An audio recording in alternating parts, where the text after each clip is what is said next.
Tamsui water cut after pipe hit. Taiwan moves ahead with shield arms requests. Tainan landfill sees third fire this year. U.S. halts all asylum claim decisions after National Guard shooting. Authorities launch probe into Hong Kong's deadliest fire in decades. Venezuela condemns Trump's threat to close country's airspace. Hundreds killed by flooding and mudslides in Indonesia and Sri Lanka. France's giant pandas returned to China.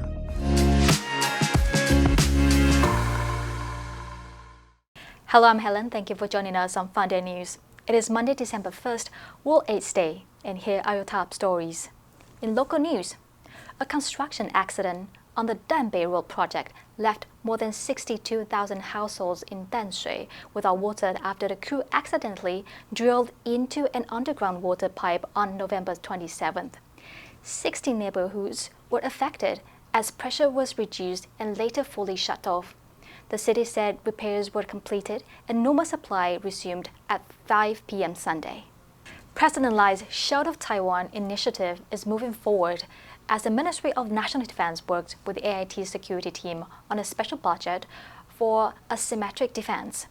The plan includes submitting letters of request for 9 items, notably a 4th set of Patriot PAC-3 missiles with the U.S. ICBC system, and upgrades for 9 existing Patriot units.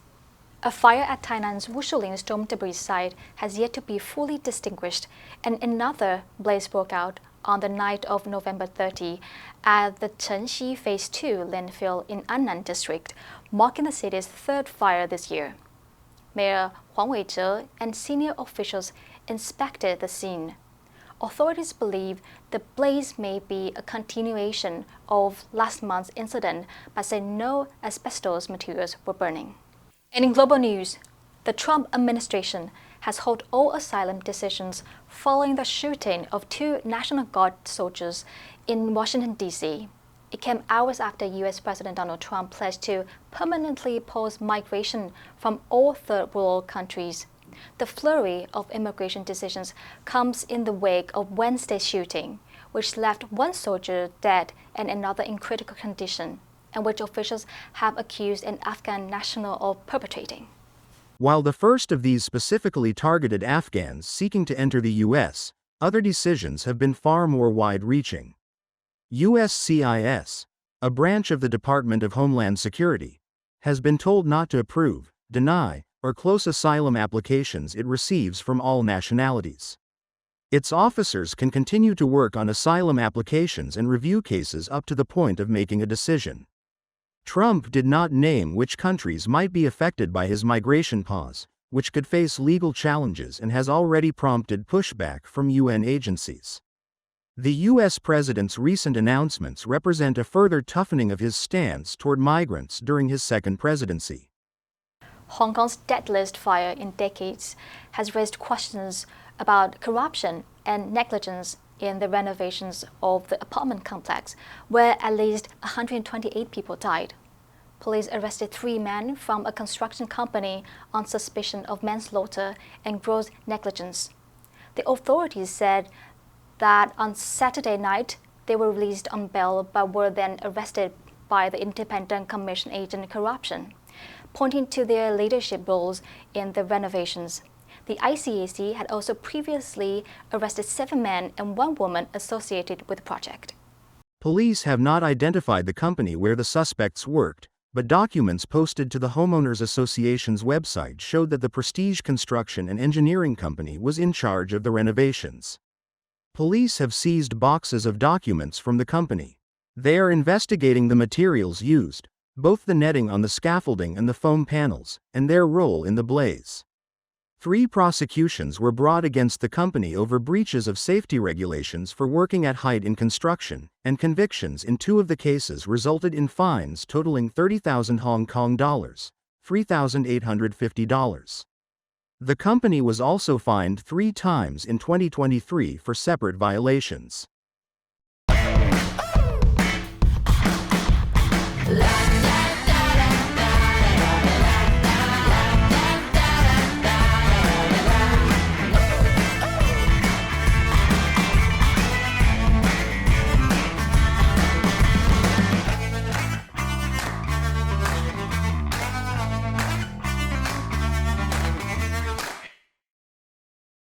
Venezuela has reacted angrily to US President Donald Trump's statement that the airspace around the country should be considered closed. The country's foreign ministry called Trump's comments another extravagant, illegal, and unjustified aggression against the Venezuelan people. The US does not have legal authority to close another country's airspace, and the Venezuelan statement accused Trump of making a colonialist threat. The US has built the military presence in the area and carried out at least 21 strikes on boats it says were carrying drugs, killing more than 80 people. Trump's comments come just days after the U.S. Federal Aviation Administration, FAA, warned airlines of heightened military activity in and around Venezuela, leading to several major airlines suspending flights there. Caracas then rescinded their takeoff and landing rights. Venezuela's foreign ministry urged the international community, the sovereign governments of the world, the UN, and the relevant multilateral organizations to firmly reject this immoral act of aggression. The same day, Venezuela's military conducted exercises along coastal areas, with state TV showing anti-aircraft weapons and other artillery being maneuvered. Some residents of the flood-hit Indonesian island of Sumatra have resorted to stealing food and water to survive, while Sri Lankan officials said deaths from floods and mudslides in that island nation have risen to 193. The floods, which hit Indonesia nearly a week ago, have killed 303 people, with the number expected to rise as more bodies are recovered, and displaced thousands.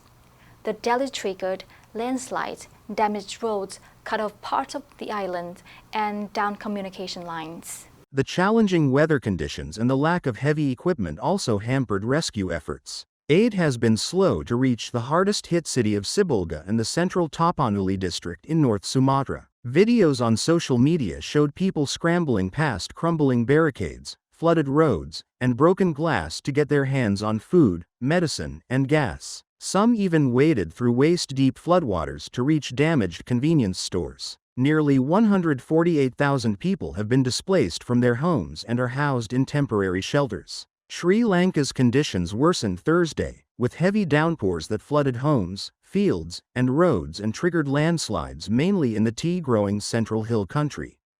The Beauvau Zoo said a pair of star giant pandas who lived in France for 13 years and gave birth to 3 cubs were on their way back to China on Tuesday.